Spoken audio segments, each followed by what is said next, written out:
And hi, everyone. Welcome to Let's Talk, the Friday edition. And I am your host, Andy Asher. You know, I've always looked at Friday in a certain way, other than the start of the weekend. It is my catch-up day. You know, I get everything done that I forgot. I get everything done that I didn't have time for, or I just forgot entirely about it. Now, today falls into the category of didn't have time for. Let's Talk is about productivity, it's about positivity, and it is about happiness. With that in mind, one of the people that I have been wanting to talk to and talk about is Michael J. Fox, who has also been involved in TV shows and movies throughout his career, including the popular Back to the Future trilogy. In recent years, he has focused on his advocacy work and has written several books about his experience with Parkinson's disease. Now, in connection to his new movie on Apple TV, the movie Still, in this interview, listen closely to his last 5 words. With gratitude, optimism is sustainable. Michael J. Fox is a serious person, funny, but wise. There had never been a time in your life that wasn't amazing. Very good life. It's perverse to say it, but kind of a charmed life. That's the point. That's the joke. I recognize how hard this is for people, and I recognize how hard it is for me.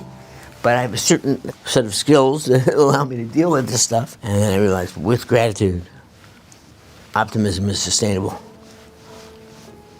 And if you can find something to be grateful for, then you find something to look forward to, and you carry on. Write that down. With gratitude, optimism is sustainable. The film is called Still, recounts Fox's extraordinary story in his own words, the improbable tale of an undersized kid from a Canadian Army base who rose to the heights of stardom in the 1980s in Hollywood. And those unforgettable words, those 5 words, with gratitude, optimism is sustainable.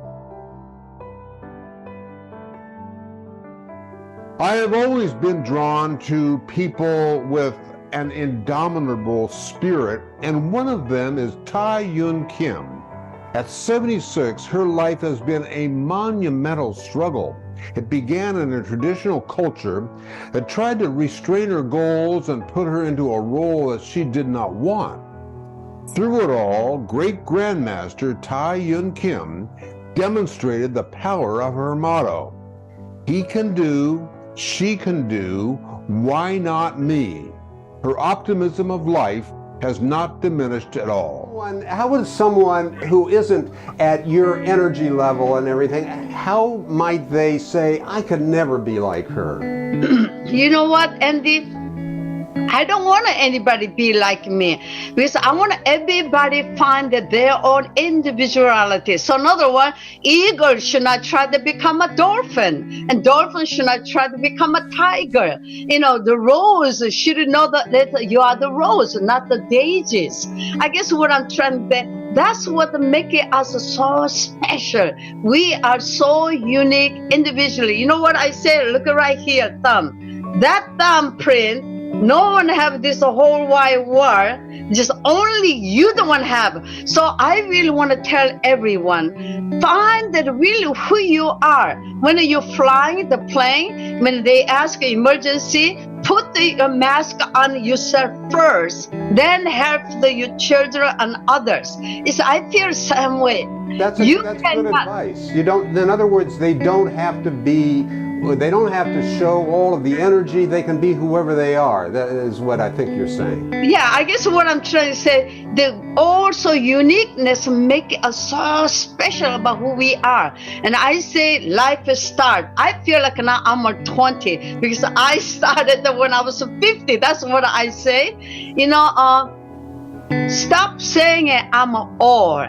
saying that I have a power in me. Whatever I did is my choice. Now you don't have to worry about the children. Now you don't have to worry about it to the others. You know, when you dedicated when you are young, about 30 years old, raising your kids, you devoted. But now it's all yours. It is all yours. Who's stopping you? Make it happen. Become a driver in your life. It is your life. You're so Yes. right. Pa Young Kim, together with a few of her students, founded Lighthouse Worldwide Solutions back in 1982. A mission of Lighthouse would be to use science and technology for the betterment of mankind.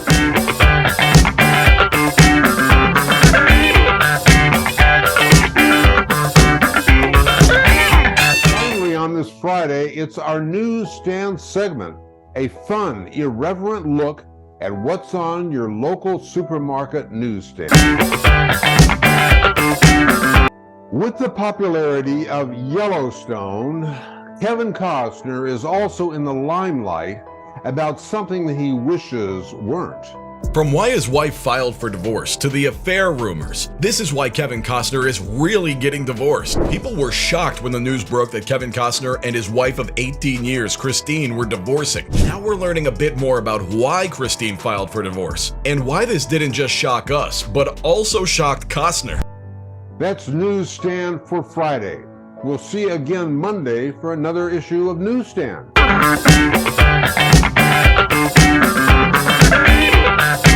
And I want to thank you for supporting the show.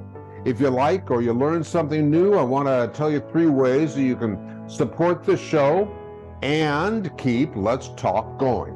And number 1, get yourself subscribed.